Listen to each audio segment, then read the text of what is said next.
track ahead of a vote. And I have seen that sometimes in the most difficult times, there are spaces for elected members to work. And I feel that last year we saw this a bit, where there are these opportunities when the permanent members cannot agree, where an elected member can come in to try to move something forward. And I think we saw this, for example, with Norway and Mexico. They tried very hard to get an outcome on the Ukraine grain deal at one point. It wasn't possible, but they were, working on it. But we also saw that members started to work together more. Cross-regional partnerships developed. I mentioned Norway and Mexico. Norway also worked with Ghana on a resolution on Gulf of Guinea piracy, which was adopted after a lot of negotiation. Germany and Niger on climate and security in 2020. So these type of relationships can be built even in difficult times.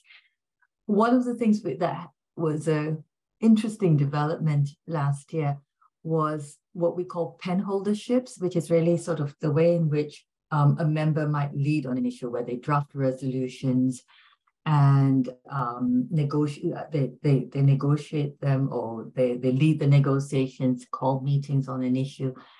The pen has been held for some years, and it's a relatively new development. We mark it from about 2010, when it became more formal. It's largely been the P3, UK, US, and France.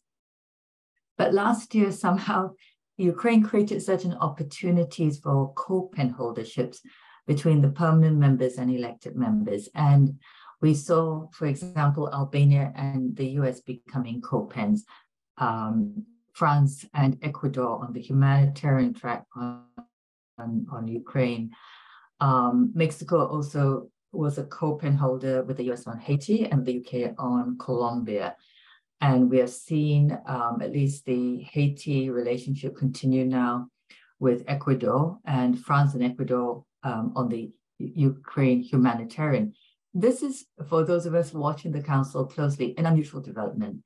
The P3 have generally held the pen themselves. They haven't really shared it. So I think this is a result of, in some ways, the elected members have pushed very hard to be able to take on pens.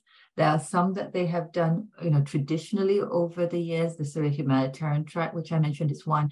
On Afghanistan, that's another one. But it has been difficult, and this seems to have opened up some space there. There are different reasons for it. Partly, I think the P3 realized it can be helpful to have a partner from a different region on some issues. And this development, I think, is something to watch or keep on. The other development with the African members, the elected members, is sort of subgroups that have emerged. The African members have come out as a strong subgroup, what we call the A3. And we saw that they had more leverage in some ways. The votes of certain members are very are needed in these difficult times. And but at the same time, the African members and some of the others are also somewhat irked by the fact that there's so much attention being paid to Ukraine, and perhaps not as much they feel to their parts of the world where there are, sort of conflicts on the Council's agenda. But it's a little bit of a mixed message sometimes, because there are also times where some of these members do not want these issues considered. For example, with Tigray and Ethiopia, and today we're seeing this with Sudan. But there's a sense that Ukraine has taken up a lot of attention. And I think, looking ahead, this sort of unhappiness, there may be a rift between sort of, the fact that here you have a lot of attention being paid to European issues and not to others. And if some of these other long-standing issues are not addressed, or the Council doesn't focus on it, that may become a bit more of an issue in the future. Looking ahead quickly at 2025, 26, it is difficult. And we don't know the exact composition, as sort of was highlighted earlier. And But I mean, I think what I would say is that the composition does matter, but there are ways of finding your partners within the elected members. As I said earlier, we haven't had an easy few years with the E10 in terms of unity. In 2017, 2018, I see that as sort of the high point a little bit, because that's when the E10 really started to come together. They really wanted to work together to make a difference. This was a period, for example, when Sweden was in the council and the Syria chemical weapons was a big issue.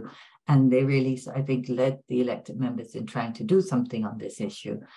But then in the years since, we've often had one or two members who have had a different view. So you couldn't have a joint statement from the E10. But last year, I think we had such a big crisis that some things could be agreed on in a way. And although, on climate and security, we often had 8 or 9 elected members agree, but maybe 1 or 2 not agree. So you have sometimes a majority, but a couple who are not going to be able to come together and say, okay, we have an E10 statement. But I think, there's an overall sense that elected members want to make a difference in the council. They would like to be able to play a role, not just be there to occupy the seat for 2 years. I see that more and more. And the way in which they've done that is by working together. And I think there is still a sense as elected members come in that there are things that are important to them as a group. And, one of that is working methods of the council, how to make it more effective, the ways in which the council works. And for elected members, this is important, and they can agree on this generally. There may be other areas in the coming years, depending on the composition. So I don't have a definitive answer for, what it may be like, but I think I would say that, even when it may seem like times are difficult, elected members have found a way to play a role. And I hope to see that, sort of in the coming years, because the type of elected members that come in are going to be quite important to the council as permanent members. I think we'll continue to have some tensions, unfortunately. And they are there they can be a bridge in some ways. They're depending on the mix that comes in. I have seen members where they are able, for example, to speak to China. They have a good relationship with China that can be very helpful in a negotiation. I think we saw Norway, for example, playing that role. They were able to get certain outcomes because they had good relationships with a range of members, and they worked well with them. So, I think that even if it looks like it may be a slightly difficult composition, Denmark going into the council with the type of background you have in certain things and priorities, that would still be, there's an important role that can be played in whatever composition you have.